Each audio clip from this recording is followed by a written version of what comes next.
Hi, I'm Wyatt Cash with Scoop News Group, and we're here at CyberTalks with Jerome Becquart, Chief Operating Officer at Axiad. Jerome, thank you so much for joining us today. Yeah, thank you for having me, Wyatt. Let me start with kind of a baseline question, which is, what does it mean to have a baseline level of cybersecurity in 2021 in light of what we've all been through this past year? Well, I think what we're seeing today is that there is a baseline of best practice or cybersecurity hygiene that really need to be there in every single case. I would start with make sure that your workforce is educated. So security training. I think it's really the baseline because people are one of our weakest link in cybersecurity still. But another key one, and one that is close to my heart, is moving away from password. I think that it's well documented today the issue with password. One is from a safety standpoint, obviously, but also from a pain point for the user. Nobody likes them. They are frequently being hacked. There is, it's easy to reuse them, replace them, or do brute force attack. So really, one of the key things that now is part of the baseline is passwords are not acceptable. You need to move to some kind of multi-factor authentication, and hopefully a multi-factor authentication approach that is good for the end user, that doesn't impact the end user experience. But across the board, let's move away from password. I mean, now it's possible, it's available. A lot of big organizations are doing that. So to me, that's kind of cybersecurity 101, step one. Next, how did the pandemic affect the way that organizations that you work with proceed about securing their data, kind of in this new remote work age that we're now facing? That's good. Good points. Good question. I think I highlight two things. The first one is I think the pandemic really accelerated things. I don't think it dramatically changed things from at least from a cybersecurity standpoint or even a work standpoint, but it accelerated some trends that were already there. And the first trend was, we've been moving away from this perimeter defense where you think that, as long as you are within the office, then at least the network can be trusted. So when you get access to network, you don't need to authenticate strongly who you are and things like this. So now that people are working from home, which is not a secure area, they're connecting from different type of machine. A lot of the resources are in the cloud, so are not even controlled by the company. So it's connecting from anywhere, from anything to anything. That's really one of the big changes. And again, that's not something that started with the pandemic, but it really accelerated it by now everybody working from home. So what was in the past, maybe an issue or a concern for 10% of your workforce, or maybe 15%, now it was everyone. So that's one thing. And one thing that this reinforced is this approach to what's called zero trust security, which is when you're connecting or trying to connect to an enterprise network, don't assume anything. Yeah, you need to start from, I don't know you, I don't trust you, you need to prove me who you are, you need to authenticate yourself before I give you access to anything. So that's this zero trust approach. Moving away from the perimeter has been one of the key things that has accelerated in 2020 and as well as early 2021. The second thing that we're seeing is that again, it's a trend that was there before, but is accelerated. But the need to this digital transformation that we're all going through, where the fact that a lot of the way we work is now done across the digital world, right? It's less face-to-face, less physical interaction, and more it's about accessing things over a network, doing things, communicating, and so on. So this is a process that's been going on for 20 plus years now, but some of the business processes that are core to the way enterprise operate now also needs to adapt to this new reality. And with the pandemic and the fact that people were working from home, and then it created some changes there. I'll highlight a couple of points there. The first one is employee onboarding, right? When you hire somebody new, typically, even if onboarding people remotely was already the case, there have been remote employees for quite some time. Now the scale of this activity is exploded because everybody that was hired between April of last year to maybe April of this year, at least here in California, it has been done remote because the offices were closed. So how do you establish this trust, this process about validating the identity of the person you're onboarding before you can issue the different credentials that the person will need to use to get things done, to log to the machine, log to the CRM, log to whatever application he or she needs to use. So that onboarding, and how do you do that when you can't have the person coming to the office showing a driver license, a work permit, a passport, or whatever piece of identity you need to use, right? So being able to leverage this government issued identities, but do it in a remote way, what's called identity proofing or identity verification.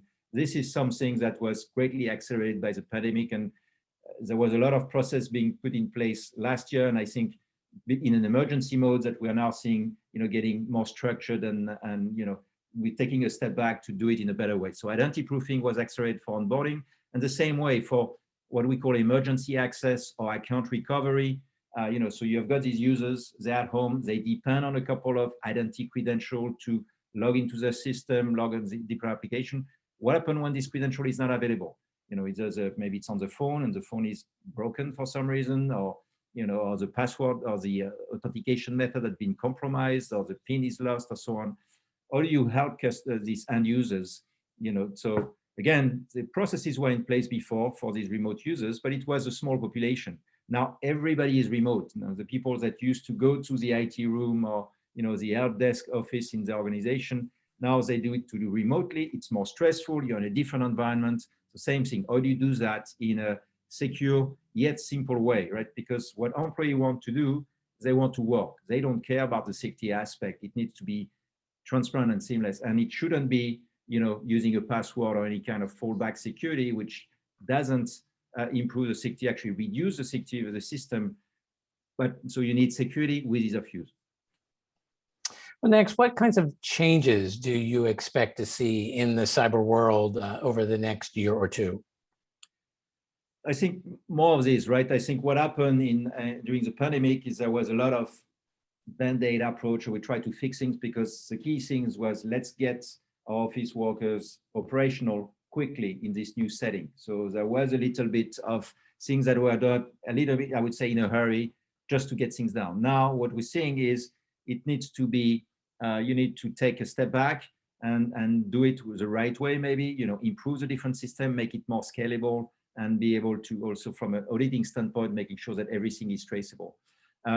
The other big thing that we're seeing is, and it's linked to everything I've been talking about so far, is that in order to get this security with the ease of use, there is this whole concept of moving to a passwordless world, right? We want to get away from password, and this passwordless authentication is now something that you can do. A lot of, Microsoft obviously is a big proponent there of passwordless authentication. There is a number of vendors there. So, moving away from password, replacing password with stronger authentication, yet with a great user experience. In some cases, it doesn't even require user intervention. Maybe it's transparent, just based on adaptive authentication. Maybe removing the need for a dedicated device, using your phone or using your TPM or Windows Hello for Business, for example. So I think we'll see more of this. But one of the trends that we are starting to see is that there is a lot of buzz and hype around passwordless today, right? That everybody's talking about it. I mean, clearly in our space, the cybersecurity, there's a lot of vendors that promise this passwordless world. I think what we are going to see over the next few months, and probably also a couple of years, is that after this big hype, big excitement, we're going to realize that, a lot of this solution out there, or lots of the promise that is being made, only make you passwordless to a point. You address maybe your Windows login, which Microsoft is doing very well. Maybe logging to your cloud-based application, which is fine. But then, you are going to realize that, what about my non-Windows machine? What about some of these legacy applications that a lot of organizations still have? What on-prem application and so on? And also, I've secured my my users with authentication, but what about the machine and things like this? So the trends that are, what I'm expecting to see is a need for more passwordless in depth, right? It's don't stop after just securing authentication to Windows. Look at all your password. If you really want to get passwordless, if you want to achieve this user satisfaction where they don't need to deal with password, which also will make your CISO happy because there is less risk there by removing password, you need to look at it in a holistic way. Where are all these passwords out there that you're using? And this don't stop at 20% or even 50% or 80%. You need to look at the whole ecosystem. Where are you using password? Or you establish trust in the identities of these people and machines that are connecting and transacting on your ecosystem. That's this passwordless in-depth, and also what we call identity-first type of approach, where establishing the identity of the users and the machines that are transacting or interacting over your ecosystem, accessing your assets and resources, is going to be key. Absolutely. And then lastly, what would you say is the biggest thing that you think most people don't really appreciate or really fully understand about cybersecurity? I think that cybersecurity now is, as we say, it's a basic requirement. There is, we can't do business, we will not survive as enterprises or even as societies or governments if we don't have good cybersecurity practice. So I think, to me, there's a couple of things there that we need to do to improve the perception that employees or everybody actually out there have about security or cybersecurity. The first one is education, right? It's everybody needs to understand the importance of having good cybersecurity practice, because the danger is there. There are a number of actors out there that are trying to steal your corporate system or hack into the system to then extract some money by doing, some ransomware type of attack. So the threat is real. It's not only, these actors are not only going after, the US Department of Defense and, the top Silicon Valley companies that have great trade secrets. They go after everything. We saw the oil, the pipeline that being attacked recently. We saw meat packing being attacked. So everybody is a target. And the motivation may be different. Some are political, some are just financial, some are for political reason. But at the end of the day, everyone needs to understand the importance of cybersecurity. So education is key. The second one, and this one falls more on the product vendors or solution vendors, is we need to make sure that whatever we do to address the cybersecurity threat doesn't impact the end user. Because we have to remember that at the core, if you're working in a pharmaceutical company or a bank or whatever the work you're doing, what you want to do is do your work. You've been hired to, manage a stock portfolio, and that's what you want to do. You don't want to care about authentication or proving who you are when you do this and that. So cybersecurity, and in our case specifically, identity assurance and authentication needs to be easy. Security and ease of use are not at odds anymore. You can find approach and solution where you achieve great user experience with great level of security. And it's not only, by the way, for the end user, it's also, you need to make sure that the solution is manageable so that the IT team that is in charge of keeping these things working can do it. Because the problem we have is, with the threat landscape moving all the time, there's always new product, new solutions that need to be implemented.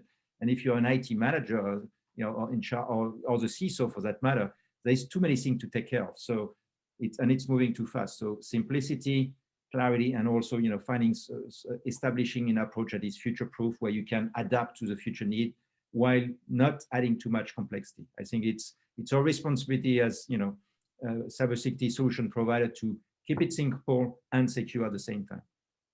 Some great points. Well, Jerome, Becquart, thank you so much for joining us today and sharing some of your insights here with our CyberTalks audience. Well, thanks a lot for your time. Hopefully that was useful.